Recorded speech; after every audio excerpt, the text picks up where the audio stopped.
Jimmy laughing. You sure? Come on, fuck you. Fucking thing away. Put it away.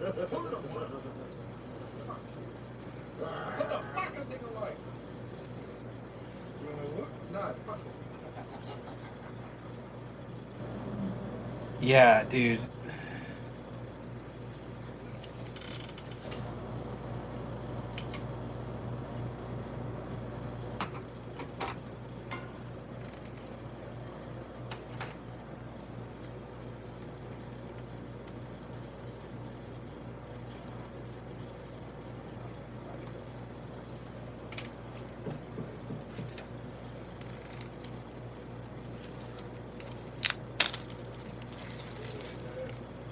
Smart. Chopper.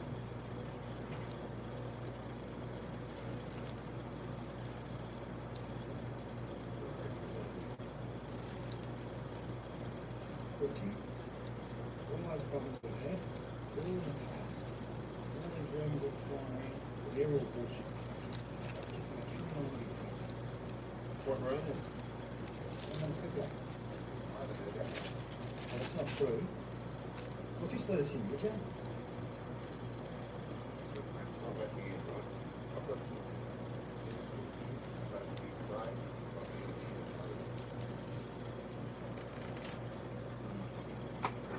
Yes. That's no problem. Just let us in, I'll just another page. Come on, mate. Don't bloody fight. Alright. Alright. Okay, hang on.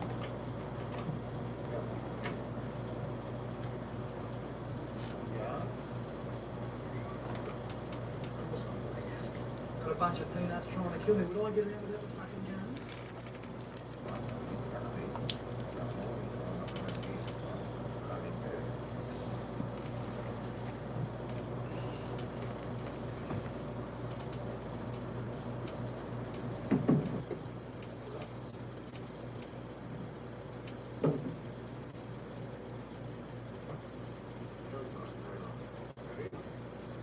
One more.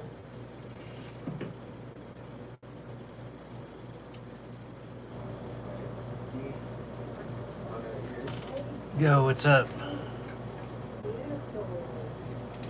It's a girl's gun that does the job. Hello, Mandy. Fiance, hey? Jeez, mate, you better speed it up, mate. On a swim over quick. The bun's nearly cooked. Hello? Hello? Hello? Get me out there, little one.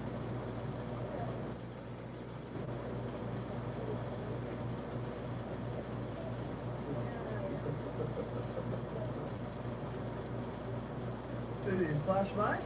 It is slang. Who says crime doesn't pay? You got yourself a family now, Jim. Hey, girl, hello. What's up, guys? What's up? I'm sorry. I'm watching this film. I was told by one of you amazing viewers to check out this film. Has Eric Bannon in it, where he plays the most notorious Australian criminal of all time. He's like the Bronson of Australia. But great, this fucker cut off his own ears, bro. Oh my god. I'm gonna geek out about this for the 12 of y'all. I'll explain what my channel is all about later, but this film is a film that I would have loved when I was going through my Guy Ritchie phase. Lock, Stock, and Two Smoking Barrels and Snatch. It's like they took the cinematography of both and then put them into one. As far as the colors go, because it looks as warm as Lock, Stock, but as cold as Snatch. Also, I think Vince Gilligan, or Gilliam, I don't know if it's Gilliam or Gilligan, but Breaking Bad, the time lapse shots are taken directly from this film. I'm pretty sure. But anyway, guys, this is an analog horror channel where I'm making the entire series on my phone using a $30 app to edit. And the reason for that is because of AI, which I don't use. But I tell these stupid, talentless fucks that they're complaining that they don't have a camera. Well, you have one in your pocket, so you can film something with it. Just get creative. And so I decided to take my own advice and make a whole series on my phone using a $30 app to edit. And you can imagine that it must be a nightmare, but guess what? I'm creating something good. Oh my God, 30 people, welcome. Analog horror channel, made on my phone. No AI is used. I'm literally making an entire series on my phone to prove those fucks wrong. And I'm so proud of that fact. I'm also having some shorts made in Blender, kind of how the back rooms was made. I'm also making a documentary of a weed distribution company, and I'm also writing a book about that process that's gonna feel a little like Fear and Loathing a bit. But even before those, I am currently writing a book right now about my first psychedelic experience. I'm about 3 to 4 chapters in of a 10, 11, maybe even 12 chapter book. I don't know. We'll see how we get there. But that's definitely going to come out first. I wanted to write it in 2 days, but I fell asleep. And yeah. I got deep, you know. But, you know, there's a lot of editing I got to do. But nevertheless, guys, I'm watching this film. It's fucking sick. Let's go.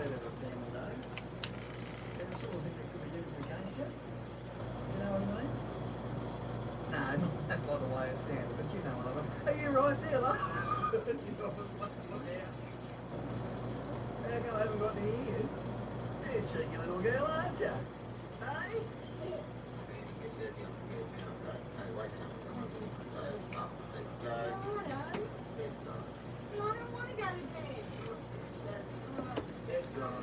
Welcome. The U.S. I'm from Texas. Don't explain. Well, people need to know what this channel's about, dude.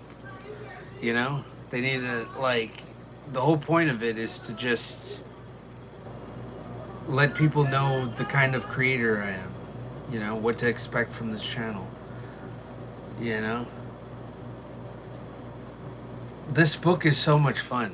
It really is. Like, writing a novel, writing my first psychedelic experience, and talking about, how frustrated I am with, because see that, hold on. Because I haven't really talked about the book. I've kind of kept everything on a tight lid, but,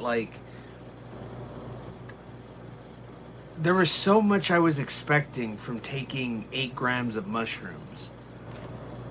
You know, the ego death dose. Well, 5 is the ego death, but I took 3 more over. So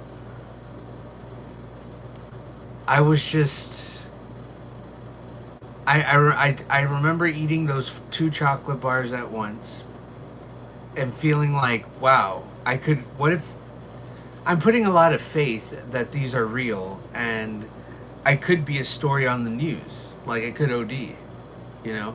The good thing about now I have a guide. That I don't know if this is common in psychedelics, but if I'm doing it solo, then I kind of try to get into the mindset of a previous journeyman. And I decided to pick Hunter S. Thompson. Reason being, I feel that Hunter S. Thompson was the last true hippie, in that he saw the potential of what everything could be of the 60s. And then, while being a journalist and exploring the world, realized that we're all fucked. And was brutally honest about it, did as many drugs as possible, drank as much as possible, and lived a life of absolute chaos. Because he positioned himself to where he can write his own words, and that was a way he could live off of and do what he wants to do. I think he was constantly running from the reality of what this country was going to become, like the powder keg that it's now, you know, it's now become. And so, as crazy as that would be to have when you're taking 8 grams of mushrooms by yourself, to have a chaotic character like that, it was the thing that kind of helped me, like, really just be like, all right, well, you ate the 2 bars already, so there's nothing you can do now. You gotta ride it out, drink water, stay positive, do what you gotta do. You'll be fine. Everything is gonna be cool. Everything's gonna work out. You want to take creativity. You want creativity, you're gonna get creativity. And so I was mainly doing it for the web series, for the documentary, for the book that I would write. Like, all these things I was focusing on all day. And when it came down to the creativity that I got from it, it had nothing to do with any of those. It had everything to do with the realizations that I came to through that mushroom trip, and these unprocessed traumas that I've had since I was a child, like being exposed to like crazy media and concepts at an early age, like learning about the nuclear bomb and finding like how it looks to be so cool and awesome, like the beginning of 1998 Godzilla, where it's showing all the tests of the bombs. As a kid, I'm just like, whoa, look at that battleship, you know? And as you get older, you start reading into things and you start finding out things, and it's like, huh. You read certain things and you're just like, huh, okay. Like someone had said that they dropped 2,000 bombs in the desert. Well, they probably did. I wouldn't be surprised. But the official record is like 982 or 83. And they did it underground. As if that makes it better. The people that thought lead paint was a good idea are telling us that, oh no, the radiation from this thing that we just created that didn't exist before, yeah, it's fine. We just buried it underground and the Rocky Mountains will get it. Like, that's something that's always plagued my brain, is when any of that was discussed, it's always these Rocky Mountains. It's always, and I'm like, really? Do the Rocky Mountains really have enough power to filter out over 900 nuclear bombs? Like, is that? Am I retarded in thinking that? I don't know. Like, maybe we still don't know enough about what could possibly, you know?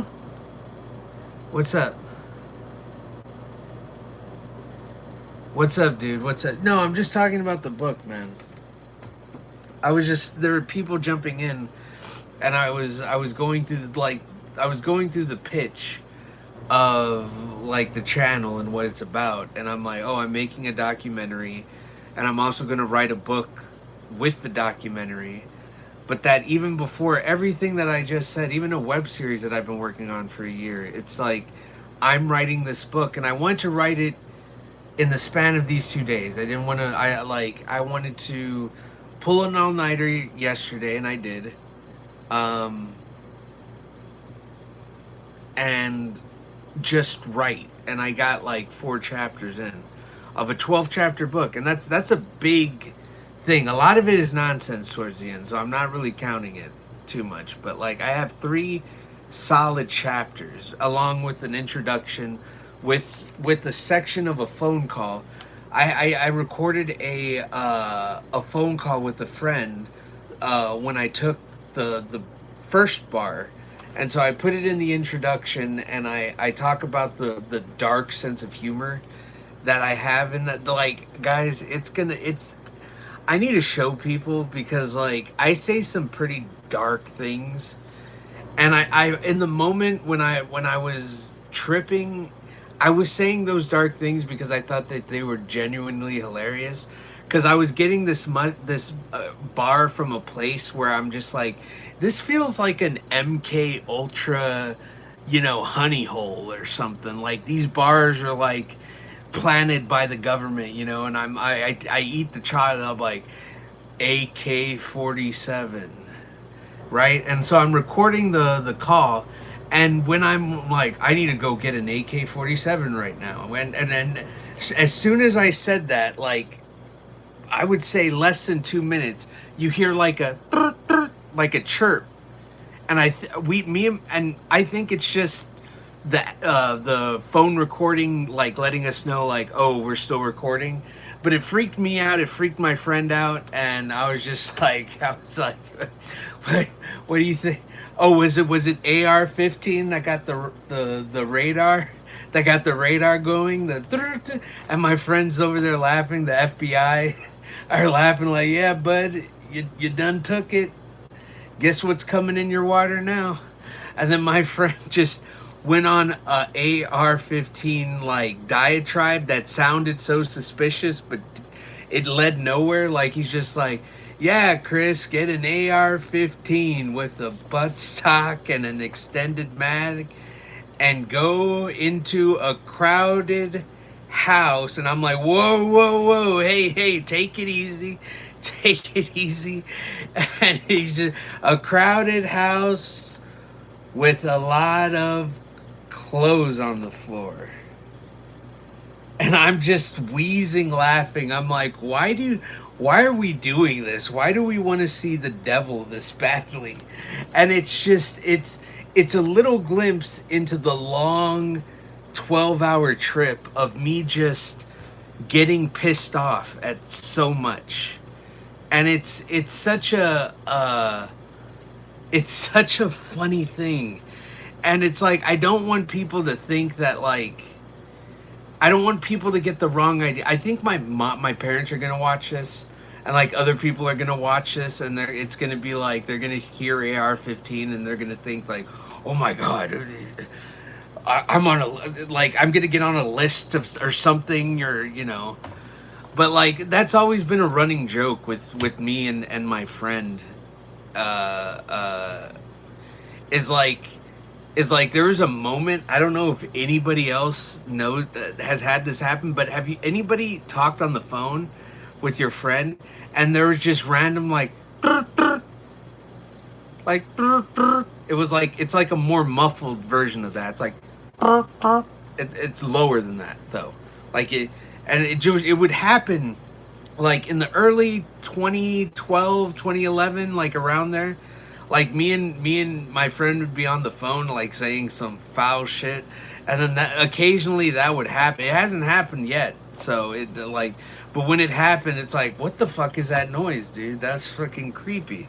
Like, are we getting bugged or something? Anyway, but yeah, it's like, it's very dark sense of humor type stuff, and I make a point when I'm writing that introduction to be like, look. At the time when I was having this trip, we were laughing and we were having a good time, but like reflecting back on the phone call, hearing it, I was saying pretty dark jokes, and to think that my ego death trip would be nothing short of chaos based on those jokes that I was saying, like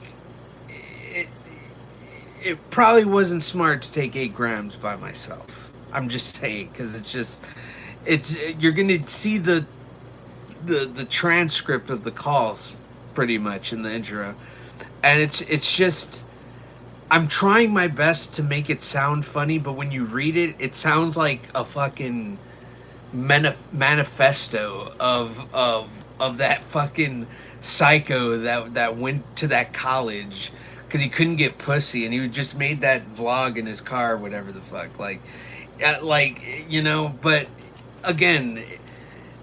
again, this is part of why I'm writing this book is just like, I feel very genuinely about this, that psychedelics have been being pitched with the same sort of energy as the 60s, and it's always like this positive, enlightening, kumbaya, let's all work together type of thing.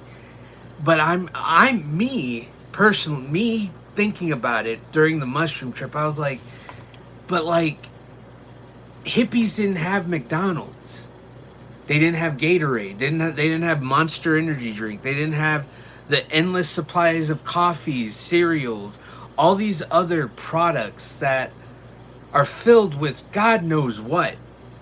And we think, and the people that are talking about psychedelics now think that the psychedelics that we take are gonna be the same way we feel like in the 60s. And even more so on top of that, it's just like, it's like, well, people, if you're mentally disturbed, then you probably shouldn't take mushrooms. Well, I mean, like, but what does that mean? What's mentally disturbed? What is this? And then that's when everything started to fucking fall apart for me. I'm like, the whole fucking set a good trip, you need someone with you in order for the trip to come out. There's no good or bad trip. It's just a trip. That's it. Okay? That's it. The only time I was ever scared during the trip was when I felt like, oh, okay, well, this could be the story of someone ODing on what would be mushroom bars. Like, that's what news reports are written about, right? So, other than that, after that, I was looking at this, I was experiencing this beautiful experience, but I was filled with rage. With so much rage. I like everyone that I ever got my psychedelic information from, everyone that I got my mushroom information from, that mushroom guy that wears a mushroom hat with the beard, who had a stammer, that was on the Joe Rogan Experience, and he took 15 mushrooms. The dude's ancient, and I'm like, bro, like, I don't understand. And then same with Joe Rogan. He says he microdoses all the time, and I'm like, yeah, but like, look at you. You're still ego-driven. You're still so just... Joe Rogan is so completely oblivious to like how just psychotic he looks to like everybody else, where he had JD Vance on, and he's they're both avoiding the obvious point that they both know Teal, I think that's it, Teal, who was on Epstein's Island, and they're both I don't know, it's so fucked. And I'm like, I don't understand how someone like Joe Rogan, who claims to take mushrooms and be a part of that, like, I'm trying to understand how we can still operate like this if psychedelics are meant to be an ego death. If psychedelics are meant to be a reflection of oneself, shouldn't he be more like aware? And see, this is the shit that was going on in my mind that just pissed me off more and more. And it made me hate Duncan Trussell. It made me hate Joe Rogan.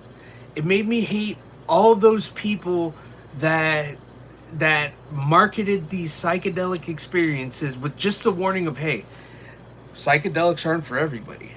There are people, you know, it can help other people. It can help people. It can do this. It can't do that. And I'm sitting here like, I don't know if they can, man. I don't know if they can. I don't know. You want to know how I don't know?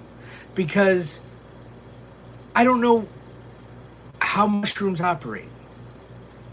I don't know what kind of, you know, and it happened on a stream yesterday, or a few days ago, when we were talking about mushrooms, and he's just like, well, that's why my friend doesn't get mushrooms anywhere near the city. He goes out into the country. I'm like, dude, you don't get the country, the city, it's the same thing. You go out in the country, you're on a farm that the government owns, and the government has to approve these sort of pesticides that get in the grass, that are fed to the cows, that get your mushrooms. It's the same shit. You see what I mean? It's like all the same shit, and it's like we're not getting those mushrooms. We're getting an entirely different type. It's an entirely different thing. It may feel or look or pictures may share similarities with the mushrooms that people had back in the days, but like the chemical compounds within them are completely different, and those chemical compounds affecting with your chemical biology, because you could be, I'm drinking beer, I'm doing all this other shit, and it's like that has to have an effect. Microplastics, you know, that's just the tip of the iceberg. Die 40. It's just like, what are the other things that we are putting in our bodies that then have this psychedelic element that is added to it, and we're supposed to be like, oh, this is going to be a unifying experience. We're going to hold hands and enjoy each other's company and shit. We're going to be happy. And I'm not happy. I'm just enraged and confused. And that's why I'm writing this book, is because I want to explain all these thoughts down in each chapters when I did it. But it's just...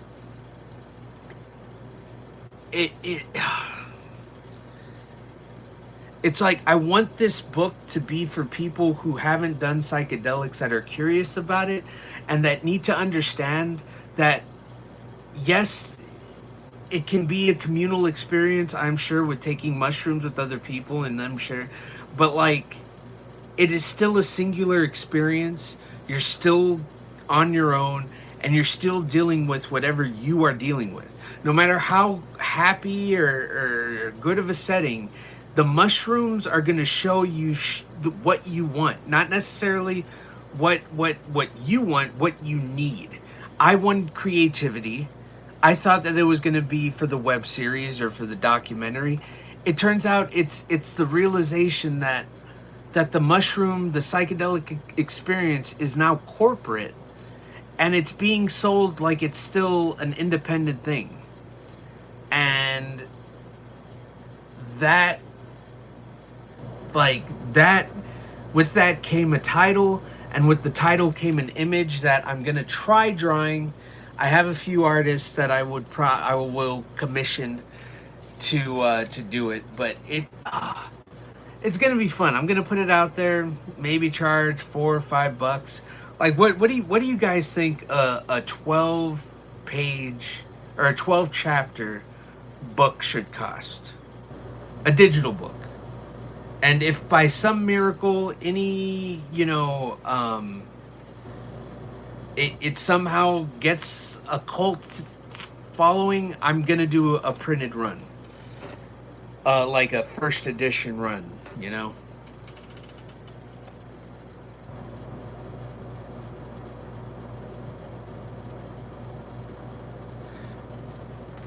Dennis Timothy Leary.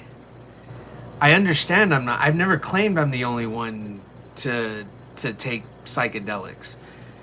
I'm not saying that. I'm saying that I've been the psychedelics that have been that have been put to me, that have been presented to me, have been presented by people that feel like it's this positive thing. It's always positive.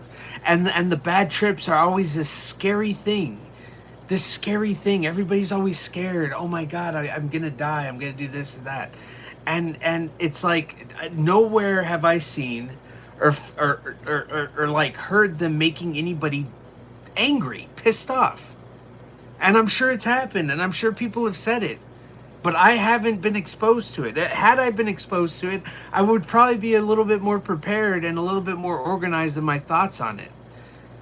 Because frankly, like, I'm a millennial, and all of my generation has been is about learning new things and then getting disappointed eventually from those things that I found fascinating at one point. Computers were great, everything was great with it, and then AI came along and fucked that up. The Weinsteins, I loved all their movies. I wanted to make a film for the Weinsteins. I wanted to be a filmmaker for the Weinsteins.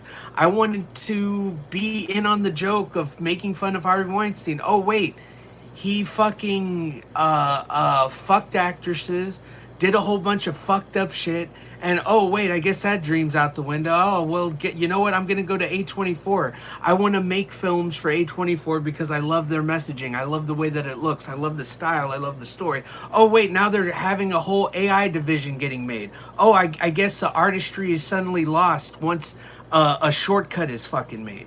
It's just always disappointing every single fucking time. And the one thing that I thought that would be the outlier would be taking mushrooms, would be my ego death, would be the thing that clicks, would be the thing that takes me to the other level of creativity, which takes me to another level of enlightenment and being happy.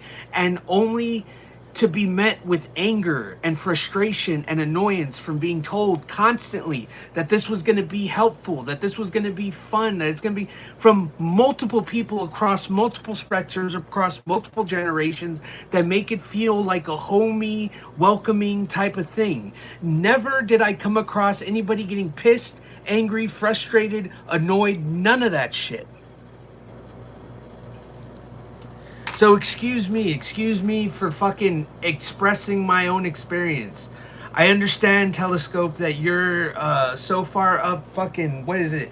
The Vampire Lestrade's ass that like, oh wait, oh, you know, I've like, fuck. Forgive me. I'm sorry. I didn't know you were such an aristocrat of knowledge in the world. Forgive me. I didn't know that I was in the presence of such a worldly figure. God, man. Fuck.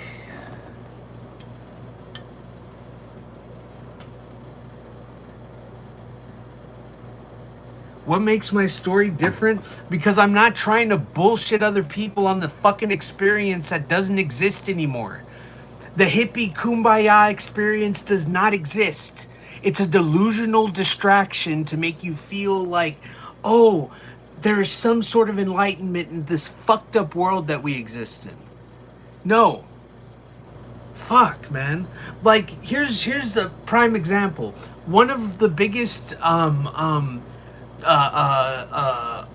trips that Joe Rogan always talks about is he took a shitload of mushrooms once, and that what he saw were a bunch of dancing jesters laughing at him and giving him the middle finger. And you know what this dumb, retarded, brain-rotted meathead said? You want to know what he said? He's like, oh, that's the mushrooms telling me that I take myself too seriously. Yeah, I took myself too seriously, and I need to, like, not take myself so seriously. I'm like, really, Joe? Is that it? Is that it? You want me to tell you what I see? I see the originator of stand-up comedy looking at what you're doing and telling you to go fuck yourself because you're not funny. You've perpetrated this lifestyle of being this oh, I'm Taekwondo, I'm this Zen. Look, I got this ancient Japanese image all on my sleeve. Oh yeah, I learned how to hard kick. Oh, I got Alpha Brain and all this other shit. I got Hunter S. Thompson painted on my fucking wall. Retarded shit that he says. And it's just like, that's all you took from it? Really? Oh, you take this profound experience and all you took away from it was like, oh, I take myself too seriously. Doesn't read between the lines, doesn't see, like, no, it's comedy cosmically coming to you and telling you you fucking suck and you're a fucking joke. Even jesters don't fucking respect you. It has nothing to do with taking you seriously. It's that comedy has no respect for you anymore. That's what it is. But no, nobody wants to say that. Everybody just wants to connect it to themselves and be like, oh, well, you know, that's, it's just my inner thing. It's my thing, you know? Yeah, take psychedelics, man. It's gonna be so enlightening. It's gonna be so enriching. Your ego's gonna go and all this other fucking shit. God damn. And then that's just Joe Rogan. Don't even get me started on Duncan Trussell. He's a bigger retard than all. He's just so, oh my God. So this, that, shut the fuck up. God.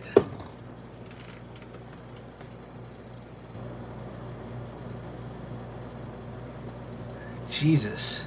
No, I'm not doing any fucking psychedelics in the woods. I'm done. I'm done with that shit. I'd like, yeah, that whole the whole thing is retarded. It's retarded. I may take mushrooms again at some point, but as of right now, like, I'm not gonna do it until this book is done. Until I'm just, oh. And see, this is something that people should know if they're thinking about trying psychedelics. You know? That's all. That's all.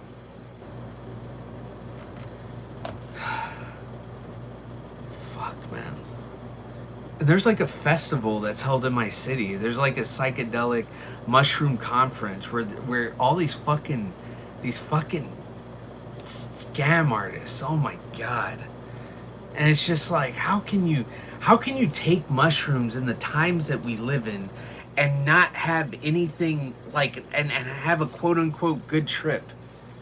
How?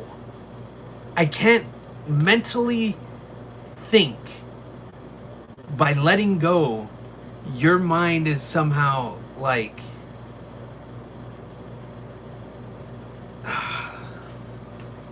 anyway, I gotta take a leak. I'll be back, guys. I'll be back.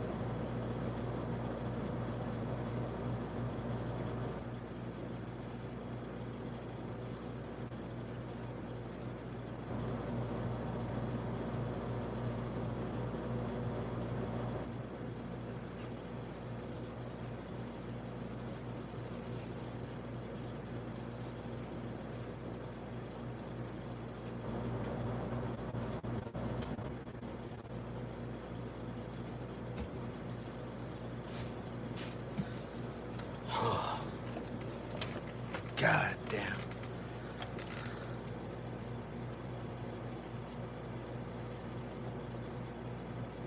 I'm not telling people how to feel. I'm giving them another experience that isn't the same two roads that a bunch of people in fucking playing hacky sack has given them. That's what I'm saying. I'm not telling them how to feel. I'm telling them how I feel. I'm telling them how I feel about these psychedelics. My perspective about doing psychedelics in 2026. When we're on the brink of war, when we're on the when we're in the midst of genocide and just invasion, drone strikes and fucking drone shows for your favorite movies like Skeletor, you know, it's like, I'm not telling anybody how to feel. I'm telling people that you could feel pissed off. You could feel upset. You could feel none of the unity that you were promised.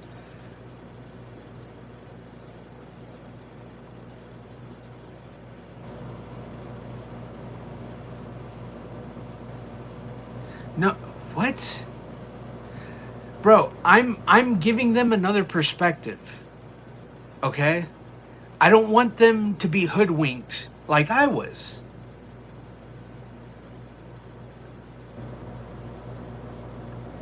It's important to get different perspectives on something like psychedelics and not just have everybody constantly suck the dick of this. It's always the same. It's always like, it fixes. Well, it doesn't work for everybody. Sometimes, you know, if you're mentally disturbed, it's not going to work for you. And then to even thinking about people saying shit like that, I mean, what do you mean it's not going to work for me? What does that even mean? Do you even know? How do you know it doesn't work for me?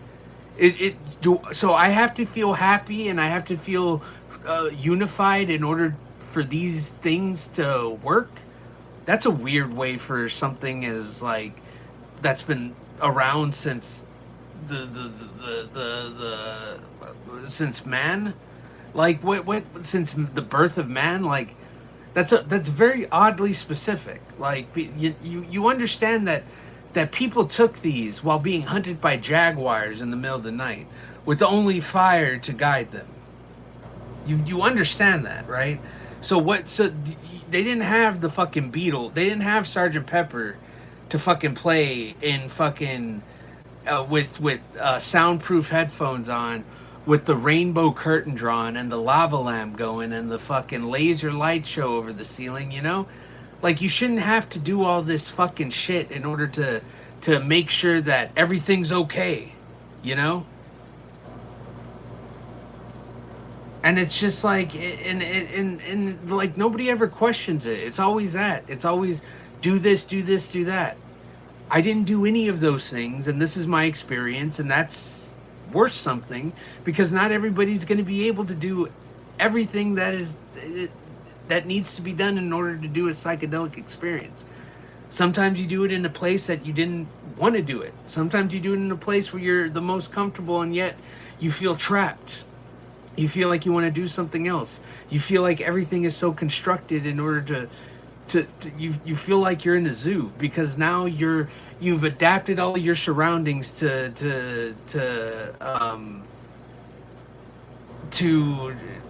keep this whatever it is going. You know, it's just again.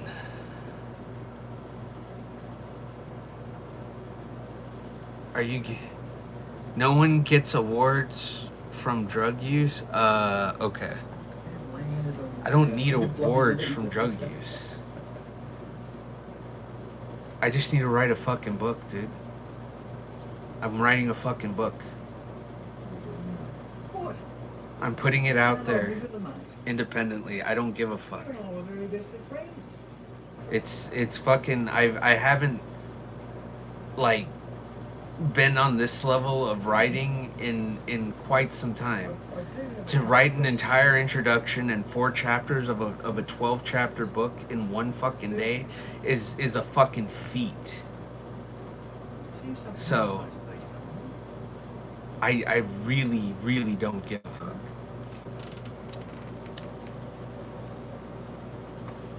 Nothing you're supposed to be telling me. No, no.